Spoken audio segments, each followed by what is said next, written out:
Praise the lord. ప్రభు అయిన యేసుక్రీస్తు ప్రశస్త నామంలో మీ అందరికీ మా హోసన్నా మినిస్ట్రీస్ తరపున హృదయపూర్వకమైన వందనాలు తెలియపరుస్తున్నాను. ఈ దినమంతా విశేషమైన కృప నా దేవుడు మీకు అనుగ్రహించునుగాక. ప్రియులరా, పరిశుద్ధ గ్రంథంలో కీర్తనల గ్రంథంలోని ఓ చక్కటి మాట పలుసార్లు మనం చదువుతుంటాము. అనేక పర్యాయాలు ఆ వాక్యాన్ని ధ్యానిస్తూ ఉంటాము. ఈరోజు మరొకసారి ఈ 91వ కీర్తన 14వ చరణంలోని మాటని కాసేపు మనం ధ్యానిద్దాము. ఆ మాటలు నేను చదువుతున్నాను. అతడు నన్ను ప్రేమించుచున్నాడు గనుక నేనతన్ని తప్పించదను. అతడు నా నామము నెరిగినవాడు గనుక నేనతన్ని ఘనపరచెదను.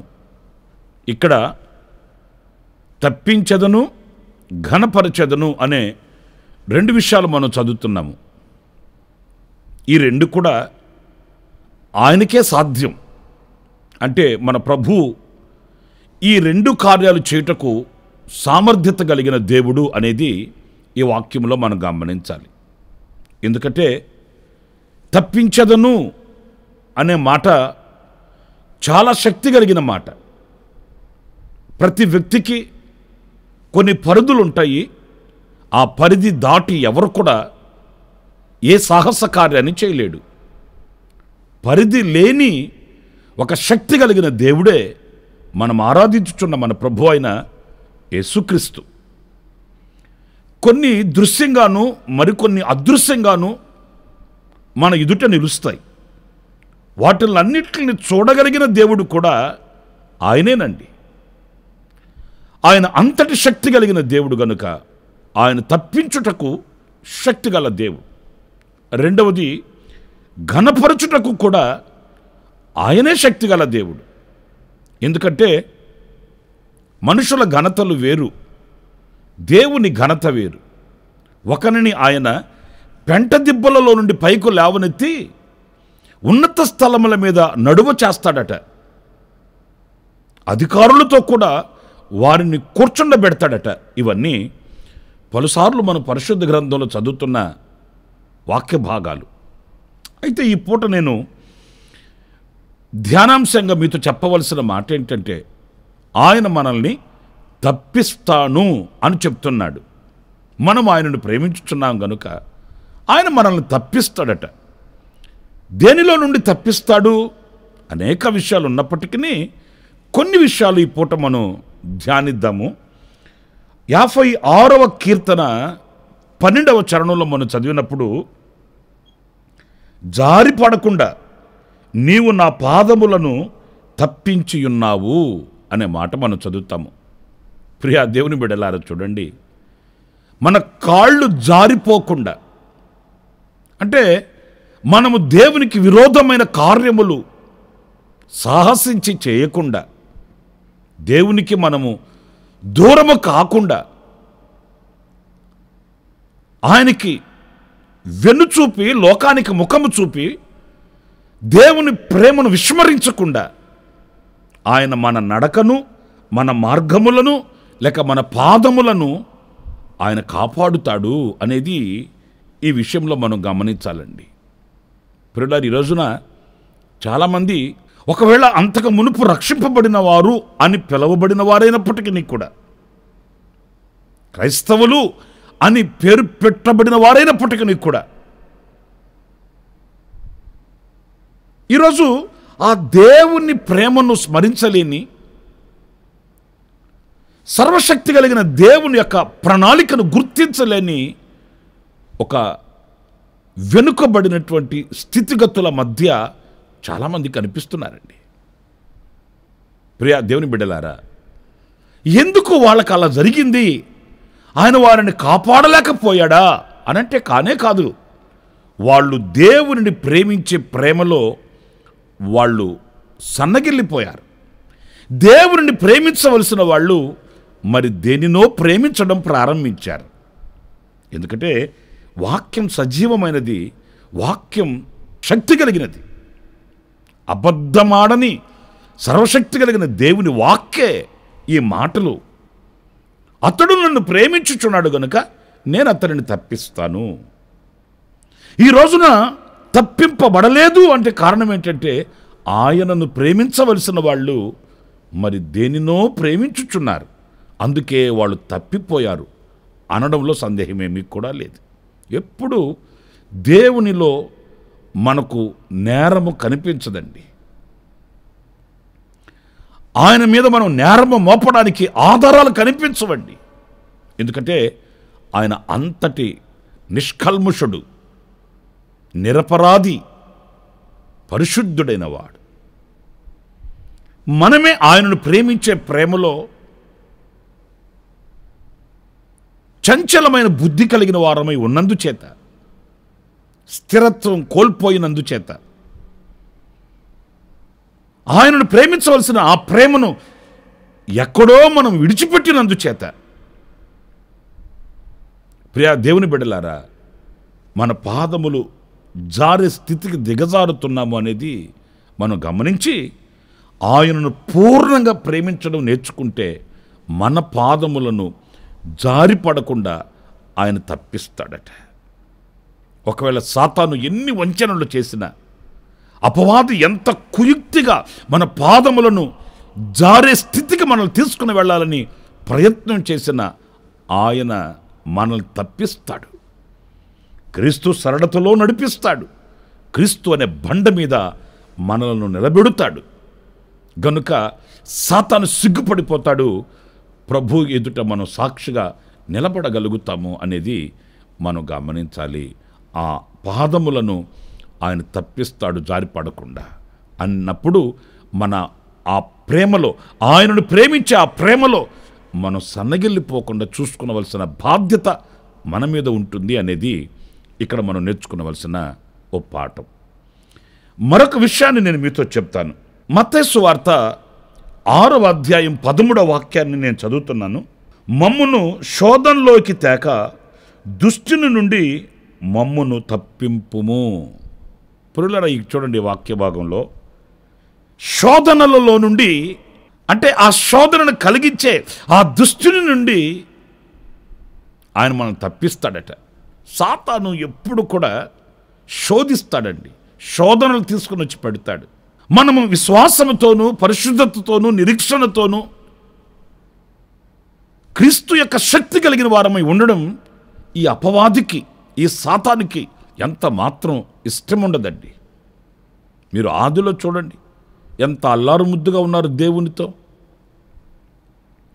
ఆదాము హవ్వలు ఎంత ప్రశాంతంగా, ఎంత మాధుర్యంగా, మహిమలో వాళ్ళు నిలిచి దేవునితో అత్యున్నతమైన సహవాస సంబంధాలు కలిగి ఎంతగా వాళ్ళు ఆనందంగా బ్రతుకుతున్నారండి. అలాంటి బ్రతుకుతున్న వాళ్ళకి శోధనను తీసుకుని వచ్చి పెట్టాడు. అదిగో ఆ పండు తినండి, మీరు గొప్పవాళ్ళు అయిపోతారు.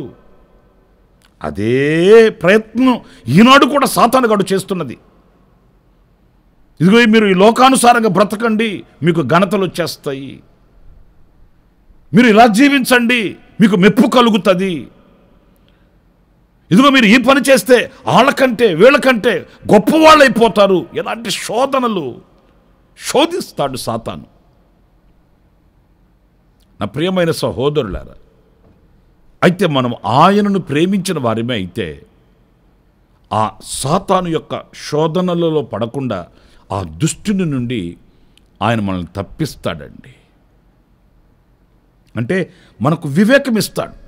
ఈ ఆలోచన ఎంతవరకు సత్యం, ఈ ఆలోచన ఎంతవరకు క్షేమం, ఈ మాటలలో ఎంతవరకు సత్యం ఉంది, ఇవన్నీ ఆయన మనకు వివేకమును ప్రసాదించి, మేలుకొలుపును కలిగించి, ఆ దుష్టుని చేత మనం ఓడిపోకుండా, ఆ దుష్టుని యొక్క అగ్నిబాణములకు మనం గురి కాకుండా ఆయన మనల్ని తప్పిస్తాడు. ఆ శోధనలలో నుంచి తప్పిస్తాడు. నా ప్రియులారా, ఎన్నో శోధనలు మన ఎదుట నిలుస్తాయి. ఆ శోధన కలిగినప్పుడు మనం పరీక్షించుకోవలసింది ఒకటే, ఎందుకు శోధన వచ్చింది అని కాదు, ఈ శోధన కాలంలో నేను ఆయనను పూర్ణంగా ప్రేమిస్తున్నానా లేదా, అంతేనండి.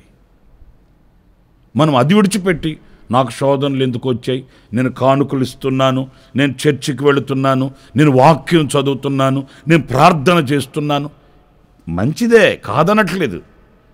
ఈ సందర్భంలో మనం వివేచించాల్సింది, ఆలోచించాల్సింది, పరీక్షించుకునవలసింది ఏంటంటే, నేను ఎలా ప్రేమిస్తున్నాను ఆయన్ని. పూర్ణంగానే గనక నేను ప్రేమించుచున్న వాడినైతే ఆ శోధనలలో నుంచి ఆయన దుష్టుని బారిన పడకుండా ఆయన నన్ను తప్పిస్తాడు అనే ధైర్యం మనం కలిగిన వారమే ఉండాలండి. నాకు తెలుసు కొన్ని కుటుంబాలు ఎన్ని శోధనలు వాళ్ళ కుటుంబానికి కలిగినప్పటికీ కూడా వాళ్ళు ఏమాత్రం భయపడినట్లుగా కానీ, అధైర్యపడిపోయినట్లుగా కానీ, కృంగిపోయి కృషించిపోయినట్లుగా కానీ లేదండి. ఎందుకంటే వాళ్ళు ప్రభుని ప్రేమించే ఆ ప్రేమలో పాతకపోయారు. ఆ ప్రేమలో వాళ్ళు వేరుపారి స్థిరులై ఉన్నందుచేత దేవుడు ఎన్ని శోధనలు వాళ్ళకు వచ్చినా తప్పించుకుని వాళ్ళని నడిపించుకొని తీసుకుని వెళుతున్నాడండి. నాకు చాలా కుటుంబాల పరిచయాలు ఉన్నాయి, ఇలాంటి అనుభవాలు కలిగిన కుటుంబాలు. మీరు ఎలా తప్పించబడ్డారు ఈ శోధనలో అని అంటే వాళ్ళు ఒకటే చెప్తారు, మాకేం తెలుసండి, ప్రభు తప్పించాడు, మేము ఆయనను ప్రేమించడమే మాకు తెలుసు. నిజమే నా ప్రియ సహోదరి సహోదరుడా, నీవు ఎవరిని ప్రేమించి ఈ రోజున శోధనలలోకి జారిపోతున్నావు, ఆయనను ప్రేమిస్తే ఆ శోధనలలో నుంచి ఆయన నిన్ను తప్పిస్తాడు, నిన్ను విమోచిస్తాడు. ఆయన నీ చేతిని పట్టుకొని తిన్నని మార్గంలోకి ఆయన తీసుకొని వెళ్తాడు. కనుక రెండవది, శోధనలలోకి ప్రవేశించుకున్నట్లు దుష్టుని నుండి ఆయన మనల్ని తప్పిస్తాడు అనేది ఈ వాక్యంలో మనం నేర్చుకుంటున్నాం. ఇంకొక మాట కూడా నేను మీకు జ్ఞాపకం చేస్తాను. మత్తయి సువార్త 3వ అధ్యాయం 7వ వాక్యం. అతడు పరిసయ్యులలోను సద్దూకాయలలోను అనేకులు బాప్తిస్మము పొందవచ్చుట చూచి, సర్ప సంతానమా, రాబోవు ఉగ్రతను తప్పించుకొనుటకు మీకు బుద్ధి చెప్పిన వాడెవడు అని అంటే, ఇక్కడ మనం గమనించవలసింది, రాబోవు ఉగ్రత నుండి ఆయన మనల్ని తప్పిస్తాడంట. దేవుని పరిశుద్ధ నామానికి మహిమ కలుగునుగాక. రాబోవు ఉగ్రత, అవునండి, ఈ లోకం మీదకి ఒక ఉగ్రత దినం రాబోతుంది. ఆ ఉగ్రత దినం ఒక గుంపు ప్రజలకు అది ఉగ్రత దినం, మరో గుంపు ప్రజలకు అది విమోచన దినం. మీరు చాలా జాగ్రత్తగా వినాలి. ఒకే రోజు లోకస్తులకి, లోక సంబంధమైన వ్యక్తులకి అది ఉగ్రత దినం. ఎవరైతే రక్షింపబడి బాప్తిస్మమును పొంది పరిశుద్ధాత్మను పొంది ఆయన సంఘములు స్థిరపరచబడిన వారై పరిశుద్ధ నీతి వస్త్రాలతో అలంకరించబడుతూ ఉన్నారో వారికి విమోచన దినం. మరి మీరు ఆలోచించుకోండి, ఆ రోజు మనం ఈ గుంపుకు చెందిన వాళ్ళమా, ఆ గుంపుకు చెందిన వాళ్ళమా? మనము ఆయనను పూర్ణంగా ప్రేమించుచున్న వారమే అయితే ఆ ఉగ్రత దినమందు మనం విడువబడి ఉగ్రత పాలయ్యే వాళ్ళ జాబితాలో ఉండకుండా ఆయన మనల్ని తప్పిస్తాడట. ప్రియమైన వారలారా, ప్రభు ప్రత్యక్షమైన ఆనాడు కన్ను రెప్పపాటులో మనం రూపాంతరం చెందాలి. ఈ దేన శరీరము మహిమ కలిగిన శరీరముగా మార్చబడాలి. ఆయనతో యుగాయుగములు ఉండుటకు మనం కొనుపోబడాలి. అన్నప్పుడు మనము ఈ లోక సంబంధమైన వ్యక్తులము కాదు, నేను విమోచించబడిన వ్యక్తిని, ఈ ఉగ్రత దినములో నేను నిలవకూడదు అనే ఆ ధ్యాస లేక ఆ తలంపు ఎప్పుడు మన మధ్యలో నిలిచి ఉండాలి, మనసులో ఉండాలండి. ఏదో కొంతకాలం భక్తి చేయడం, ఆ భక్తి చేస్తున్నాను అని సంతృప్తి పొందడం కాదు, కానీ ఈ భక్తి వలన, ఈ పవిత్రమైన మార్గము వలన ఉగ్రతలో నుండి నేను తప్పింపబడుతాను అనే యోచన మనకు కలిగినప్పుడు మనం చేసే ఈ భక్తిని మనము వీడక వెంబడించగలుగుతాము. ఆ భక్తిలోని శక్తిని ఆశ్రయించగలుగుతామండి. ఈరోజు చాలామంది క్రైస్తవులు సహితం నిరీక్షణను కోల్పోయి, విశ్వాసాన్ని కోల్పోయి, వాళ్ళ నోట మనం వినే మాట ఏంటంటే, ఏమోలేండి వస్తానన్నాడు, మరి ఇంతకాలముగా వస్తాడు వస్తాడు వస్తాడు అని వింటానే ఉన్నాం అంటారే కానీ ఒకరోజు వస్తుంది, ఆ రోజు నేను ఉగ్రత నుండి తప్పింపబడే దినం ఆ రోజు నేను నా ప్రభువుని చూస్తాను, ఆయనను చేరుకుంటానన్న ఆ శుభ నిరీక్షణ ఈరోజు అనేకుల్లో మనం చూడలేకపోతున్నామండి. కనుక నా ప్రియ సహోదరులారా, ఆయన ఉగ్రత నుండి తప్పిస్తాడు, ఆయన శోధనలలో నుండి తప్పిస్తాడు, ఆయన జారిపడకుండా మన పాదములను ఆయన తప్పిస్తాడు. ఎందుకంటే మనము ఆయనను ప్రేమించుచున్నాము గనుక, మన హృదయం నిండా ఆయనను నింపుకొని ఉన్నాం గనుక, ఆయననే మనం రాజుగా స్థాపించుకున్నాము గనుక, మన మధ్యలో ఆయనే రారాజుగా నిలిచిపోయాడు గనుక, ఆయనే మన ప్రేమకు ఆధారము గనుక తప్పనిసరిగా ఆయన మనల్ని తప్పిస్తాడు, ఆయన మనల్ని ఘనపరుస్తాడు. దేవుని కృప సదాకాలం మీకు తోడై ఉండుగాక. తలను ఉంచండి, చిన్న ప్రార్థన చేసుకుందాం. కృపా సత్య సంపూర్ణుడ, జీవాధిపతి అయిన ప్రభువా, మీకు వందనాలు నాయన. నీవు మహోన్నతుడు, మహోపకారివి. నిన్ను ప్రేమించు వారిని తప్పిస్తానని మీ లేఖనాలలో వ్రాసిన మాటల్ని తలపోసుకోవడానికి మీరు ఇచ్చిన తరుణం కొరకానికి స్తోత్రం. నిజమే ప్రభువా, మా పాదములు జారిపోకుండా నీవు తప్పించే దేవుడవు. శోధనలలోనికి తేక దుష్టుని నుండి మమ్మల్ని తప్పించే దేవుడవు. రాబో ఉగ్రత నుండి మమ్మల్ని తప్పించే దేవుడవు. అయినా మా చేయి పట్టుకొని మీరు నడిపించండి. మేము మిమ్మల్ని పూర్ణంగా ప్రేమించే వివేకమును మీరు మాకు అనుగ్రహించి నడిపించండి. మమ్మల్ని ఒక్కొక్కరిని మీ చేతులకు సమర్పించుకుంటూ ఈ ప్రార్థనలో ఏకీభవించిన ఒక్కొక్కరి మీద మీ నిండైన దీవెన, మీ యొక్క బలమైన కనుదృష్టి ఉంచి బలపరచమని ప్రశస్త నామములో ప్రార్థించి వేడుకొనుచున్నాను తండ్రి. ఆమేన్. ఆమేన్. ప్రభు మిమ్మల్ని దీవించి ఆశీర్వదించునుగాక. ఈ దినమంతా విశేషమైన కృప మీకు తోడై ఉండుగాక. ఆమేన్.